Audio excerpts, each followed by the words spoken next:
is all of MSC. Yeah, but She's that's at what 56. we're talking about. Yeah. The group stage is 38%, and actually I think the Kimi is a little bit overrated hero. Same as Zetian. I think these two heroes maybe will disappear in some time. But here is a good pick because they banned Baxia, and it's also a decision making. So right now I gotta ask you here, Destroyer, this Amon ban, what do you think about that? I think it's a target ban, definitely, because they already showed Aurora knows how to play. TNZ actually performed well with this hero. But I think it's also an opportunity for the Team Liquid to remove the additional damage dealers, because Aurora right now, they need damage. Then the kind of damage that they need exactly is physical. But luckily, they still don't have a jungler, and they still don't have a sure gold laner.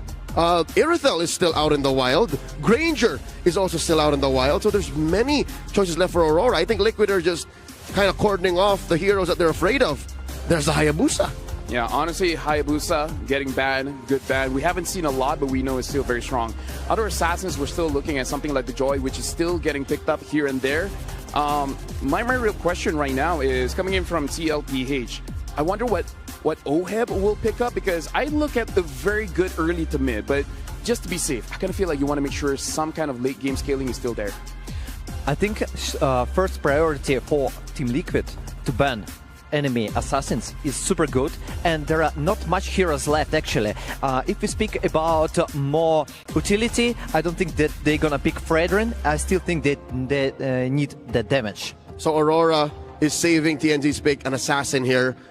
What could that be? Liquid picks up the CC. Very solid performance so far. They're used to banning it, so they understand the power of this pick. Now, what does OHEB play? You have Granger, Irithel, Harith. He does well with the Harith. Oddly enough, he's one of the few people in all of the post 1.9.90 hotfix meta to do well with the Harith. Actually, Harith got a pretty high win rate, but not that much picks. But I think that would be much better if they took the Granger. Yeah, no, Harith sucks right now because of the Phoveus. And you're overloaded with your Purify because of the Granger. Kalia. So yep, they'd rather do this. Infinite scaling. Now what does TNZ play? Honestly, at this point, I might even consider that utility. Even though, yes, I agree they do need damage, but when you have a Kimi, you kind of want someone to just stay in the front line, and Kalia is not really a frontline hero. Yes, but you got Phoveus. You got Phoveus, you got an amazing front lane, a lot of dashes from the left side, and you understand that you can sustain in the fight. Also, you need to burst damage right now, right here. You want to take the Lancelot, for example, at the first target and just remove him. And then fight 5 versus 4. Mind you, TNZ has already played the likes of a Gushan jungle, a Guinevere jungle. Why do we Guinevere right here? I It's think a I good like it. chain control. It's got to be utility Gwynny though. Yes. It's not damage Gwyn. Liquid kind of locked out that Fredrin because of the CC. Instead it's a Joy, so still damage, still assassin. I mean, like, they need a way to deal with the Jushin as well as the Granger, so really understand the picks here. Destroyer, what are your thoughts on these both picks? If I don't look at the nicknames and just decide about the picks, I still would stay with the Team Liquid because of the combination with CC and Gatot. The curtain call makes it. If that Joy was only a Fredrin, I think it would have been a better double marksman lineup. But no, they couldn't Fredrin anymore because of the aforementioned CC. So I'm all in Liquid too. All right, thank you very much, gentlemen. Thank you very much to our analyst, Destroyer, as well as Leo. This is going to be the first game of the day. And with that, I'm going to be throwing it over to our casters. Thank you for the throw, and thank you for the opportunity. Joined here on the desk, this is Trex and Mirko, and we're jumping in to not only the first game of the Knockout Series, but the 500th game of MSC. This is Aurora going up against Team Liquid. How you feeling, Mirko? Hey, feeling great here, Trex. Again, getting to cast with you. It's been a while since we've casted together. It's great that we get a chance to, again, cast the 500th game at MSC all the way from the start in 2017. Early aggression. It's going to be a shot down, first blood to Rosa.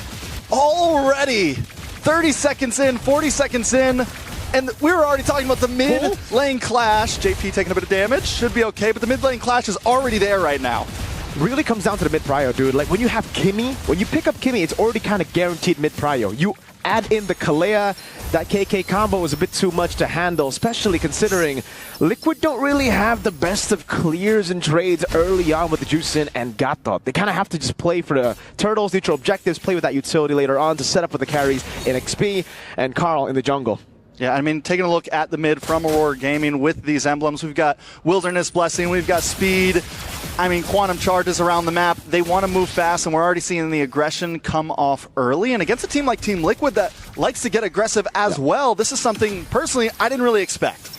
You can really see the respect, though, given over to Aurora. They know, Team Liquid, that they're going to be in a tough spot here without mid-prio. Firmness, tenacity over, the double tenacity, the Brave Smite 2, just all around sustain. And for Aurora, they really want to lean into that power. Sigiboo in the bottom lane to be caught, has a flicker, gets away, but gets taken out by Karl'Tez.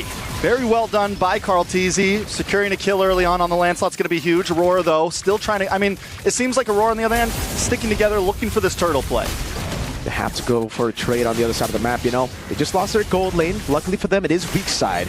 Tianzi might have to use a Retribution here. JP's walking up. It'll be the Retribution straight into the engage. No electrifying beats, full stack. Karl'Tez on the other side, picking up the purple buff as he runs back. But Tianzi stayed a bit too long, gets caught by Sanji. That's huge. That Team Liquid still up on gold. They lose the turtle, but they gain so much more earlier. They get the kill into the gold lane, now killing the jungler. Two heroes that you don't want to lose this early on for Aurora Gaming. Team Liquid taking a more divided approach to these fights, not wanting the big grouped up fights because it seems like Aurora kind of wins out in that a bit. But as long as they can single people out, they're winning.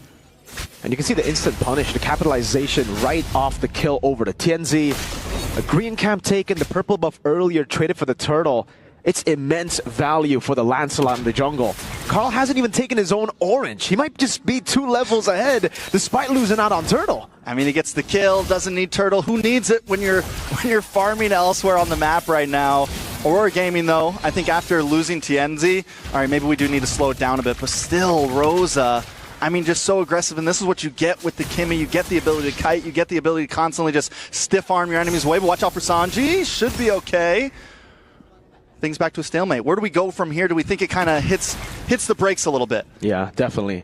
Like, Aurora were really trying to push in the pace early on with their mid-prio, but unfortunately they just don't have the winning lanes, right? Maybe up top for Turtle 1. Turtle 2 onwards, though, it's going to be tough as the CC continues to scale up. The Moskov is more of like a dead lane. At least that's what you want as Moskov. You don't want to trade in for the most part. What you want is just to farm up, to wait for those 3-item power spikes, and to just play safe weak side. Good taunt over. Rosa gets away. I mean, that comes in for a bit of Aurora Gaming here, right? Even the Joy, who has an okay early game still. Once you get Holy Crystal and you're really outputting. Yeah. Once you have Kimmy, a couple items, and you're really outputting. And I mean, overall, Aurora Gaming, a high damage team on their side. I'm not trying to say that Team Liquid isn't the same. Lunar, though, in a little bit of trouble. It's a Dark Wave on 2. Has Infernal Pursuit. Will be able to go for it now with the sustain as well. Apex 47 rotates over Tianzi. Fully stacked up with Electrifying Beats now. AOG, Lunar flickering out of safety. JP looking for the taunt, unable to get it. Tianzi still able to escape as Apex 47 goes with the passive in back and forth, still saving the Tsunami Slam. The damage from Rosa is already chunking away at some of the squishies, but coming up on the turtle.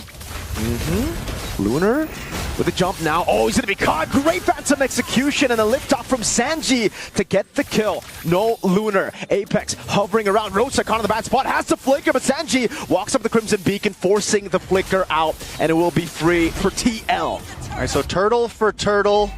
3-1 in terms of kill. Team Liquid definitely starting to hit their spike, hit their groove. It took a second for them to warm up. But at this point, Aurora Gaming having a little bit of trouble. Lunar taking that kill, EXP lane. We're going to see Sanford start to pop off a bit more, rotate around this map. And this is where Team Liquid wants to be overall. Yeah, Tsunami Slam going to be locked in there. Sanji still able to survive. Apex 47 caught, has to flicker. Back is Tianzi. Utilizes the Electrifying Beats defensively. TL, the one capitalizing off of a proactive play from Aurora. Yeah, I mean, Apex 47 is the one that goes for that pick. But I just don't think this is the time for them to maybe do that, especially when Team Liquid is as grouped up as they are down in the bot there. Aurora Gaming needs a bit more time. You mentioned it earlier. The Moskov needs to get a couple more items in. But Team Liquid, I think, smells that. They know the blood's in the water, and now they're going to start pushing the envelope a bit. Just the whole team in general, I feel, right? The Joy, Kimmy, and Moskov, all of them want to wait for the power spikes. Apex lifted up to the air, into the shots there. Sanford just holding him down.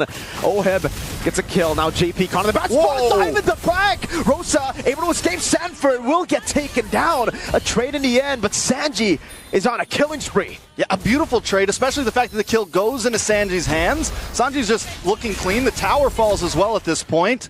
Team Liquid just steamrolling right now. It's 3.3k gold lead. It's raising about 1,000 every second. Carl Teasy versus TNZ. Carl won't go for it.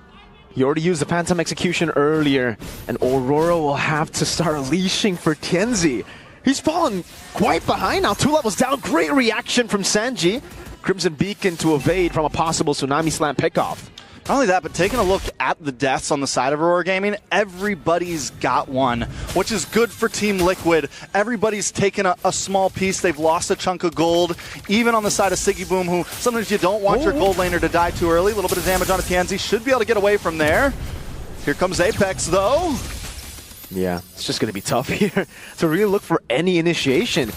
Should they even be looking for initiation, though, right now? I feel like, yes, kind of play the stiff arm game, kite away, but let Team Liquid come to you at this point and look for counterplay. Yeah, purple buff stolen. AOG, Apex the flicker out, but actually still gets caught with AOG. Tsunami Slam bring in JP in the turret range, but he still has Revitalize, and Lunar will fall. Carl in the back with a puncture, dives in all the way. Rosa kiting out, gets out, but Oheb walks in, forces the flicker, shoots to death Sonata. Moskov on the other side, though. At least Siggy Boom gets a tier. Not even. He could have. He could have got that. Maybe not. I don't know. We'll leave that up to him. Oheb, though, right now, 3-0-2. I don't think he has missed a single shot. Rosa shredded down. Team Liquid, the stampede is here. It truly is a stampede for Game 2. Total of 2 stacks for Oheb on the Sky Piercer with a Malefic Roar, 3rd item. Brother Man has a leather jerkin just for respect too, you know? It's kind of like, yo, I'm ahead, but I know what y'all can do in the late game. Yeah, I mean, definitely a little bit of respect, but I mean, as long as they keep up this pace, we're only at 8 minutes right now. We're down to inhibitors. First Lord hasn't even popped up at this point. Team Liquid is relentless. We're talking this could easily be a 10, 11k gold lead by minute 10 here. Taking a look at the items. Let's look at this gold lane. Oheb versus Siggy Boom. The deficit is incredible. We're looking at about 2,000 gold lead into the hands of Oheb. The stacks are coming in. He hasn't missed any shots at all. The Filipino sniper is on fire. You know when the goal difference is this massive, it's just really tough. Curtain call with the AOG combo, just trying to go for a cheeky pickoff. Holy Shield in the mid lane taken down already. So they are properly set up for a Lord take into a siege. And it does feel like, I gotta agree with you, you know, the question that you asked earlier. Do Aurora even need to be fighting right now? I think the answer is no. They've put themselves in an even tougher position. Yeah, and I feel like Apex 47 kind of the cause of that a few times, like coming in, looking for those pickoffs. I'm sure, I mean, either way. a few times yeah, Tianzi as well. I mean, the team just, there's a point where, in the very beginning, you got that early kill onto Sanji, right? Good applaud, that's well done. You had a great start. But from there on, once Team Liquid starts to group up, you got to start to back off a bit. Once, because Oheb hits the power spike far before Siggy Boom. He's going to be able to land some of that damage. Sanji as well. JP gets one big pick off. Carl Teasy started getting kills onto Siggy Boom within the first few minutes. Aurora Gaming, I think if they took this a bit slower in the beginning, it'd be a much different game. And now they're at a point where we're hanging on a thread. They tried to play the pace of TL, and they ended up getting stampeded by the boys. Sanji is lighting up a light there on top of Lunar. No punish available. Has to Purify. And actually gets caught in traction pull. Sanji way too aggressive. Electrify beats it to bait. Tianzi gets shot in it. Now it's a Tsunami Slam with a Carl, but the AOG follows through. A good Thorn rolls over. Now it's a chase from Lunar. Jumping on a Carl Teasy, but he's still able to escape as Lunar flickers the wrong way. Trying to go for the chase. Tried to read into the Ghost movement, but gets punished by Oheb. 10k gold lead by 10 minutes. Lord coming down.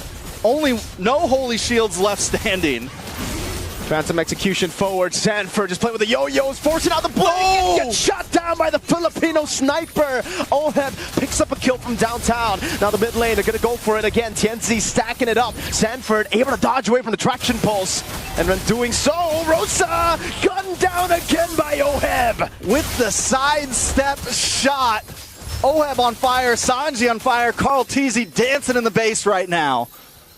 My goodness gracious, this has been a stompy stomp. Another wave to play with the mid lane. Detonata not landing. Apex gets to base in time, but it really just feels like it's inevitable at this point. Another base turret falls, and Aurora are just being suffocated in their own base. Yeah, Carl Teasy just picked up the Malefic Roar just to rub some more salt into the wound right now. Picks it up before the side of Aurora can even really get any defensive items in. Taking a look at some of those items, I mean, look, barely any physical defense. All we have is the Dreadnought armors, not even full antique cuirass on the side of Aurora Gaming. It is a problem for Aurora. It's a big problem because now we see the Dreadnought armor, now we see the anti-cuirass built up by Lunar, but it's too late. There's already endless battles on the other side, Malefic Roars, Hunter Strikes. Oheb's practically dealing true damage at this point. He's been dealing true damage the whole time. The guy's a monster. I mean, and this is one of the things you have to worry about with the Granger. Even though a lot of people, I think, felt like it fell off in the meta a bit, I still think it's very good, and in the right hands, it scales exponentially. Rosa? Oh, able to escape now, but Sanford pops in the curtain call. That's going to be traction plus with AOG! Locks Rosa down. Oheb is legendary. Throwing Rosa in the back. That's going to be a two-man stun with the Spirit of Misery, but Apex 47 flickers out of safety still. Going to get taken down by the GOAT. Carl Teasy with a double. Tienzi falling to Oheb. 4 members down. Only Lunar left to defend. Game 1 seems like it's over. A dive into the base. A double again for Oheb. And it's GG for Game 1.